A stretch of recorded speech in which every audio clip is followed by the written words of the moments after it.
Hi అండి. మన ఇంట్లో పిల్లలు ఎవ్వరైనా బీరకాయ కూర, అలాగే సోరకాయ కూర లేదా ఆకుకూరలు, పాలకూర, చుక్కకూర ఇలా ఎవ్వి ట్రై చేయరు కదండీ.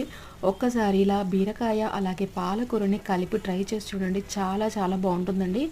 ఎవరైతే కూరగాయలు, ఆకుకూరలు అలవాటు లేని పిల్లలు కూడా ఇష్టంగా తింటారండి. అందుకనే ఈరోజు ఇందులో కలిపిన ఐటెం ఏంటంటే పాలండి.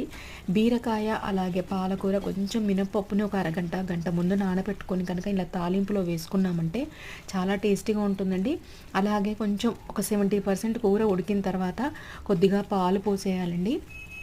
తాలింపులో నేనేమి ఉల్లిపాయలు వాడకుండా కొంచెం వెల్లుల్లి, అలాగే కరివేపాకు, కొత్తిమీరని వేశానండి. ఒక్కసారి ఇలా కూరని ట్రై చేసి చూడండి.